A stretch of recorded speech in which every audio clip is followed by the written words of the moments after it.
Garcia, Cristiano and Garcia, and I'm here to discuss about EPIRB.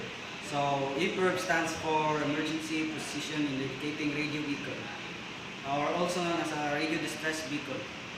A tracking transmitter which is triggered during an accident.